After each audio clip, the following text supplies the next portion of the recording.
Hello, aspirants. Welcome to Study Smart IAS PCS. This is an orientation lecture of our polity module. हमारे आज के introductory lecture में हम बात करेंगे कुछ पॉलिटी के ऐसे इंपॉर्टेंट बेसिक कॉन्सेप्ट्स के बारे में जो कि इंडियन पॉलिटी या एंटायर पॉलिटिकल साइंस को आसानी से समझने के लिए या सब्जेक्ट की शुरुआत करने के लिए आपको पता होने ही चाहिए। ये बेसिक्स क्यों ज़रूरी हैं? ये बेसिक्स इसलिए ज़रूरी हैं ताकि आपका इस सब्जेक्ट में इंटरेस्ट डेवलप हो।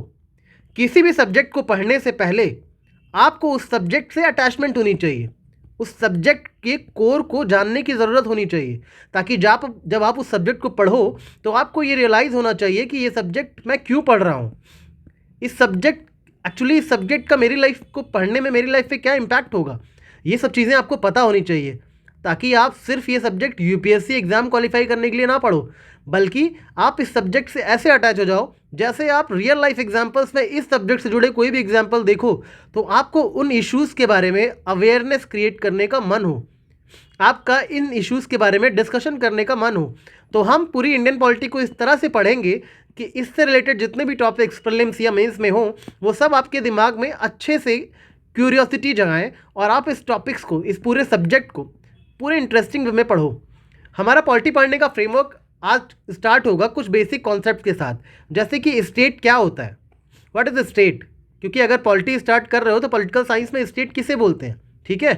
और सेपरेशन ऑफ पावर क्या है, ठीक है, सेपरेशन ऑफ पावर क्या होती है, क्या इंडिया में कंप्लीट सेपरेशन ऑफ पावर है, या फिर स्टेट, कंट्री और नेशन, इन तीनों में डिफरेंस क्या है, ये कॉन्सेप्ट जो है स्टेट का, कंट्री का, नेशन का, इन सब में डिफरेंस क्या है। ऐसे कुछ बेसिक कॉन्सेप्ट्स को आज हम समझेंगे, क्योंकि अभी ऐसा हो गया कि प्रीलिम्स में भी इन बेसिक कॉन्सेप्ट से क्वेश्चन आने लग गए हैं। जैसे लास्ट ईयर शायद उसने स्टेट की डेफिनेशन पूछी थी, राइट, कि स्टेट की डेफिनेशन क्या है। ऐसे ही कुछ कॉन्सेप्चुअल क्वेश्चन अब प्रीलिम्स में भी आ रहे हैं, जैसे कि कुछ चैप्टर्स हैं जिनसे आपको कॉन्सेप्चुअल क्वेश्चन पता होने चाहिए, जैसे फेडरेशन हो गया, ठीक है, फेडरेशन के कॉन्सेप्ट पता होने चाहिए आपको, ओके।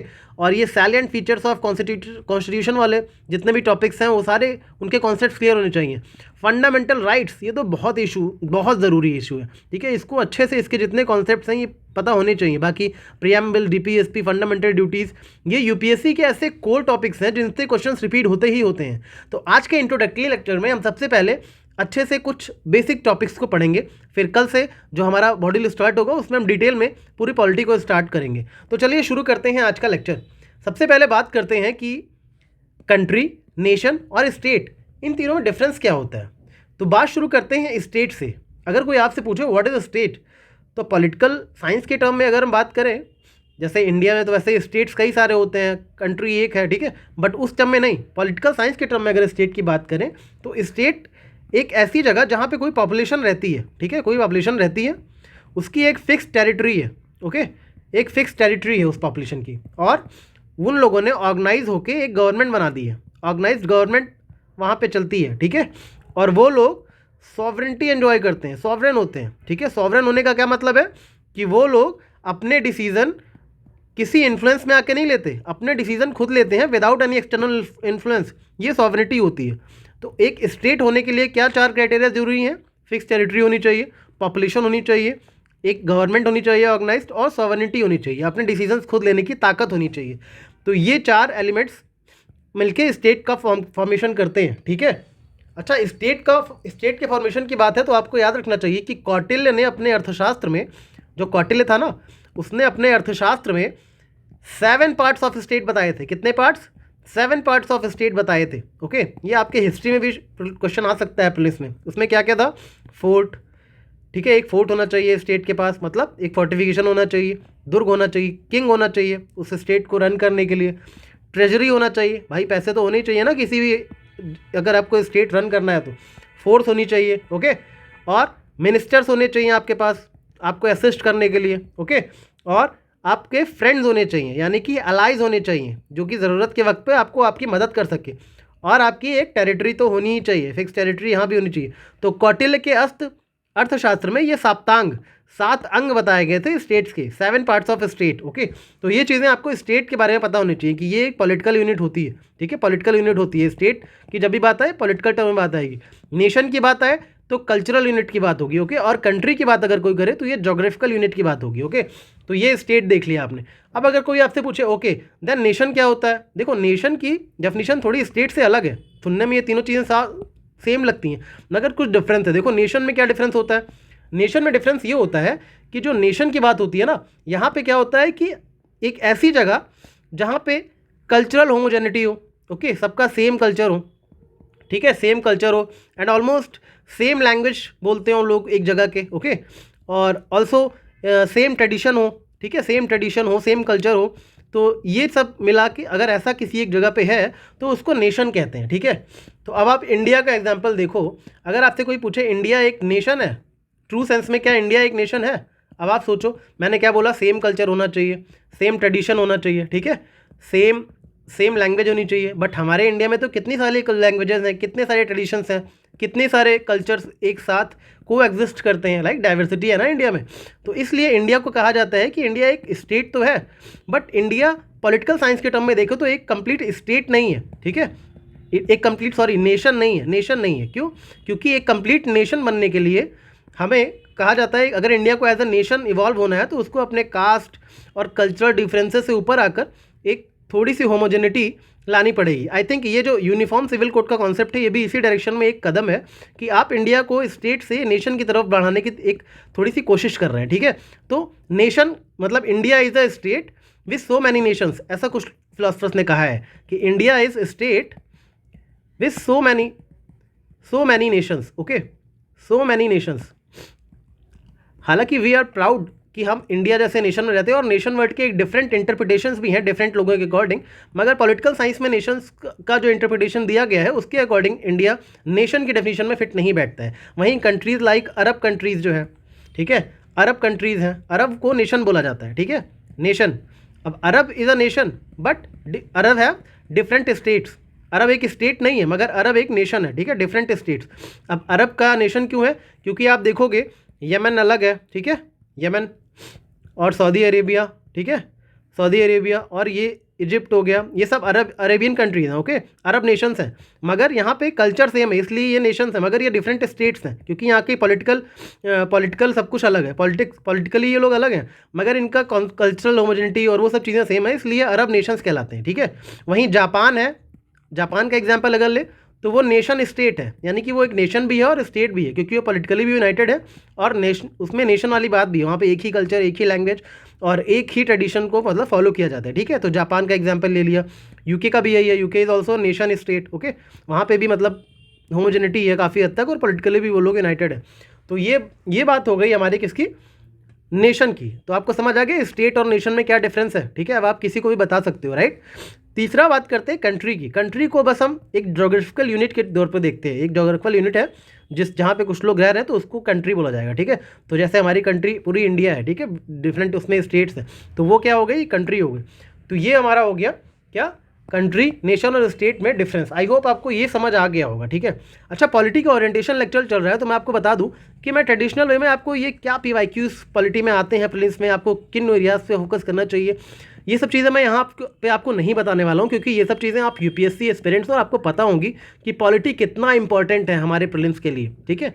और प्रीलिम्स में पॉलिटी से हर साल 10 से 15 क्वेश्चन आते ही हैं और बहुत ही बेसिक कॉन्सेप्ट से, बेसिक अंडरस्टैंडिंग बेस्ड क्वेश्चन आते हैं, ठीक है। हालांकि अब कुछ फैक्चुअल क्वेश्चन भी आने लगे हैं जैसे कि कुछ इंपॉर्टेंट आर्टिकल्स जो कि आगे जब मैं आपको चैप्टर्स पढ़ाऊंगा तो इंपॉर्टेंट आर्टिकल्स, शेड्यूल्स, ये सब भी याद करवाता जाऊंगा और कुछ इस तरह से याद करवाऊंगा।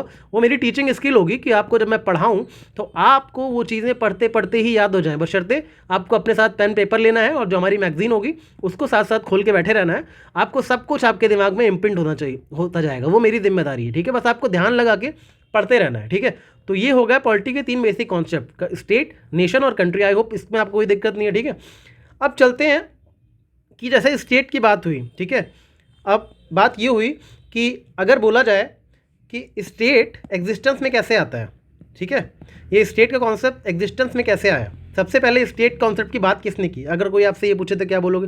देखो एक्चुअली क्या हुआ कि सबसे पहले स्टेट की बात की जाए तो स्टेट का ना जब ओरिजिन हुआ था तो पहले एक डिवाइन थ्योरी बहुत फेमस थी, डिवाइन थ्योरी, ठीक है। डिवाइन थ्योरी क्या बोला जाता है, डिवाइन थ्योरी में माना जाता था कि जो किंग होता है ना उसे गॉड ने भेजा है, ठीक है, जो किंग होता है, राजा होता है, उसको गॉड ने भेजा है, ठीक है। गॉड ने क्यों भेजा है किंग को?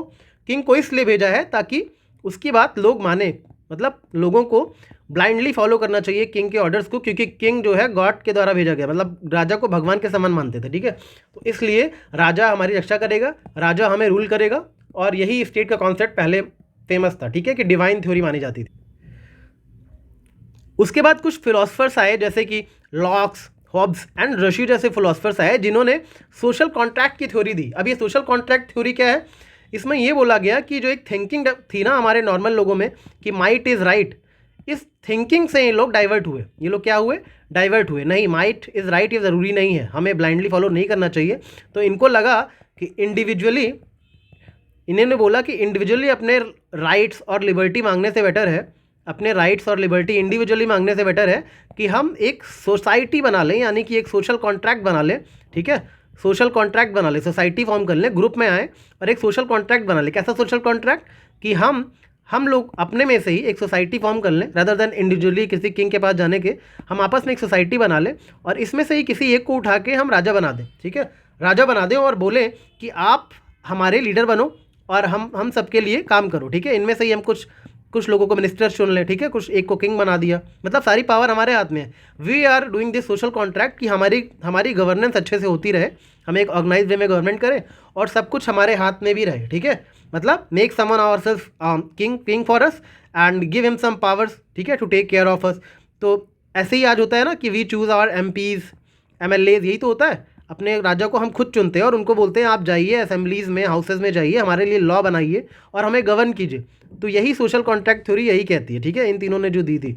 तो सोशल कॉन्ट्रैक्ट थ्योरी यही है। तो आई होप आपको डिवाइन थ्योरी और सोशल कॉन्ट्रैक्ट थ्योरी में डिफरेंस पता होगा। देखो ये टॉपिक्स जो है ना, सोशल कॉन्ट्रैक्ट थ्योरी, ये भले ही आपको बहुत ही ये पॉलिटिकल साइंस के टॉपिक लग रहे हैं, मगर यकीन मानिए प्रीलिम्स में अब इस तरह के क्वेश्चन आने लगे हैं। थोड़ा बेसिक चीज़ें आपको हर चीज़ के बारे में पता होनी चाहिए, because exam is becoming challenging year after year, ठीक है। वो ट्रेडिशनल टॉपिक से हट रहा है, बच्चे लक्ष्मीकांत रट के जा रहे हैं। थोड़ा सा आपको ना लीक से हटकर बेसिक कॉन्सेप्ट्स की अच्छे से समझ होगी तो फिर आप एटलीस्ट प्रीलिम्स में ऑप्शंस को एलिमिनेट तो कर पाओगे।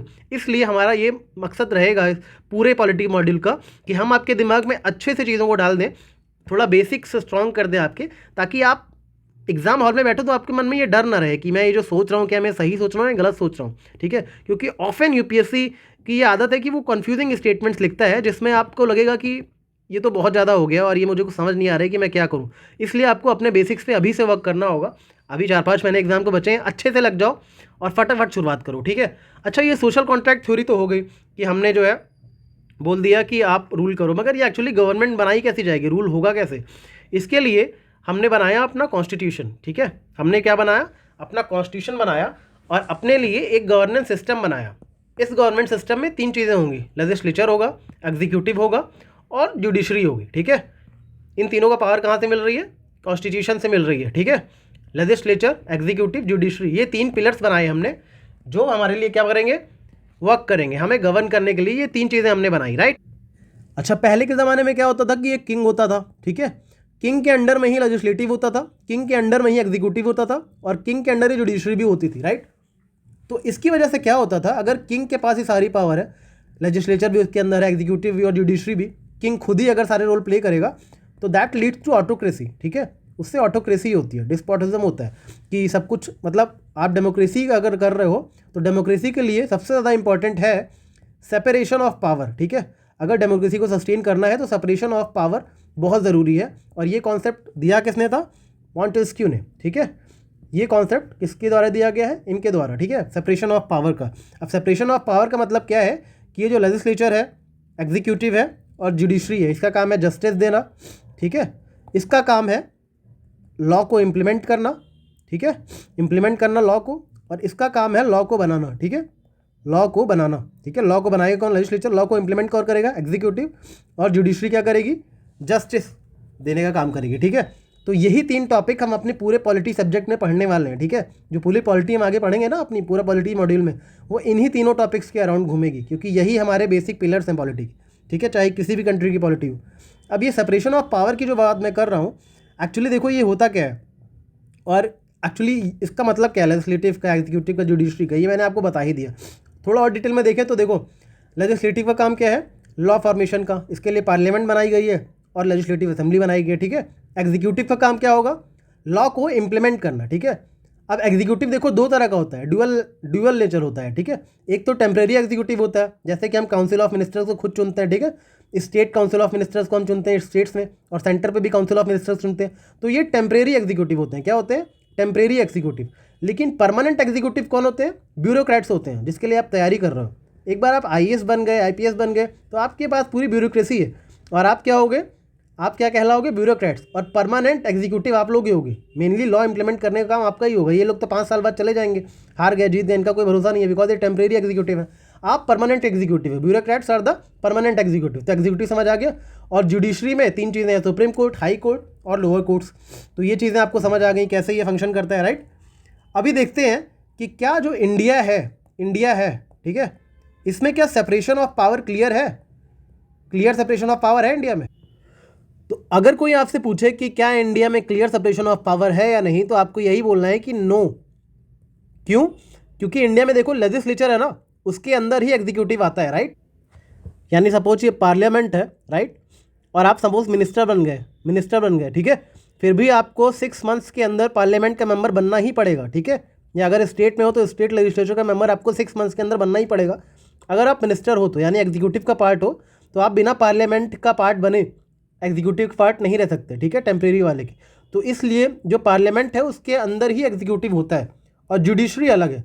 यानी सेपरेशन ऑफ पावर तो है, मगर strict separation of power India में नहीं है, लाइक USA, जहाँ पे जुडिशरी, लेजिस्लेचर, एग्जीक्यूटिव तीनों अलग है। इंडिया में ऐसा नहीं है, ठीक है। इंडिया में पार्लियामेंट के अंदर ही एग्जीक्यूटिव रखा गया। ऐसा क्यों है? बिकॉज इंडिया के पास parliamentary form of government adopt की इंडिया ने। क्या की है? Parliamentary form of government, right. तो पार्लियामेंट्री फॉर्म ऑफ गवर्नमेंट में ऐसा कैसे हो सकता है कि एग्जीक्यूटिव पार्लियामेंट की बात ना माने, ठीक है। ऐसा तो हो नहीं सकता कि एग्जीक्यूटिव पार्लियामेंट की बात ना माने, राइट। तो इसलिए इंडिया में पार्लियामेंट्री फॉर्म ऑफ गवर्नमेंट है, इसलिए executive is not independent of parliament, इसलिए यहाँ पे सेपरेशन ऑफ पावर नहीं किया गया। हाँ, जुडिशरी को रख दिया गया पावर ऑफ, ये सेपरेशन ऑफ पावर जुडिशरी को अलग किया गया, ताकि एक दूसरे पे चेक्स एंड बैलेंस बना रहे, ठीक है। चेक्स एंड बैलेंस को इंश्योर करता है सेपरेशन ऑफ पावर, ठीक है। अच्छा, फिर आप सोचोगे USA में ऐसा कैसे कर दिया? जुडिशरी अलग है, लेजिस्लेचर अलग है, और एग्जीक्यूटिव अलग है, ठीक है। वहाँ पे ऐसा इसलिए है बिकॉज वो प्रेसिडेंशियल फॉर्म ऑफ गवर्नमेंट है वहाँ पे, ठीक है। क्या है? Presidential form of government. Executive क्या होता है?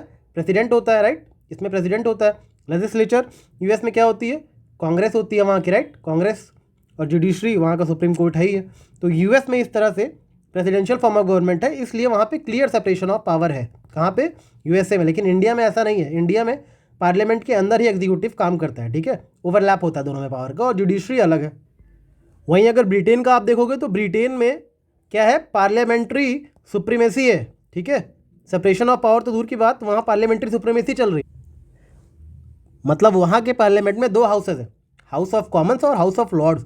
तो हाउस ऑफ कॉमन्स में जो लोग बैठते हैं वो एग्जीक्यूटिव होते हैं, और हाउस ऑफ लॉर्ड्स में जो लोग बैठते हैं वो जुडिशरी संभालते हैं। तो इस तरह से ब्रिटेन का सिस्टम वर्क करता है, जहाँ पे पार्लियामेंट्री सुप्रीमेसी चलती है, राइट, पार्लियामेंट्री सुप्रीमेसी। तो आई होप आपको इंडिया, US और ब्रिटेन में कैसे सेपरेशन ऑफ पावर वर्क करता है, ये कुछ चीज़ें आपको समझ आई होंगी। तो हमारे ओरिएंटेशन लेक्चर में हम इतना ही रखते हैं। बाकी हम अपने मॉड्यूल में आगे पढ़ने वाले हैं कुछ और फिलोसफिकल टॉपिक को। उसके बाद हम हिस्टोरिकल बैकग्राउंड से अपना पॉलिटी वाला सिलेबस स्टार्ट करेंगे। इसके बाद हम पढ़ेंगे कि कॉन्स्टिट्यूशन एक्चुअली होता क्या है, क्या ज़रूरत है कॉन्स्टिट्यूशन की, इसका पर्पस क्या है, कॉन्स्टिट्यूशन की, ठीक है। और पढ़ेंगे हम एक्चुअली रूल ऑफ लॉ क्या होता है, क्योंकि सारी बातें तो रूल ऑफ लॉ की ही है ना, कि हमें अपनी कंट्री को गवर्न करना कैसे, ठीक है। और ये कॉन्स्टिट्यूशनलिज्म क्या होता है, राइट, ये भी पढ़ेंगे आगे के लेक्चर में। और कॉन्स्टिट्यूशनलिज्म कॉन्स्टिट्यूशनल मोरालिटी से डिफरेंट कैसे है, कॉन्स्टिट्यूशनलिज्म, ये सब चीज़ें हम अपने अगले लेक्चर में पढ़ेंगे। अगले लेक्चर में आपको कॉन्स्टिट्यूशनल मोरालिटी तो पढ़ाऊंगा ही, कॉन्स्टिट्यूशनल मोरालिटी और कॉन्स्टिट्यूशनलिज्म में डिफरेंस बताऊंगा। साथ ही साथ आपको मैं पब्लिक मोरालिटी भी बताऊंगा, public morality, okay, public morality भी पढ़ाऊंगा, राइट। पब्लिक मोरालिटी का मेंशन आर्टिकल 19 में हुआ है, आर्टिकल 19 में इसका बार बार यूज़ हुआ है पब्लिक मोरालिटी वर्ड का। तो इसका मतलब क्या है, तो ये सब कुछ बेसिक्स आप जान लोगे ना, तो जो आगे आप पॉलिटी पढ़ोगे तो आप रिलेट कर पाओगे, अच्छा ये इसलिए इंपॉर्टेंट है, अच्छा ये ऐसे बता रहे थे। तो आई होप आपको ये लेक्चर पसंद आया होगा। सो पढ़ते रहिए and all the best for your preparations. Thank you.